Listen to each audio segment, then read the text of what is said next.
Thanks for watching this video. Remember to leave me a like to help me and leave a comment. Do not forget to subscribe and click on the bell to be notified of my next videos.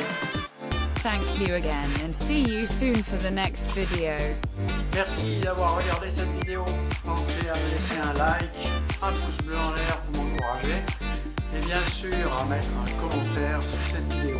Pensez également à vous abonner et à cliquer sur la cloche pour être prévenu de l'apparition de la prochaine vidéo. Encore merci et à bientôt pour la prochaine vidéo.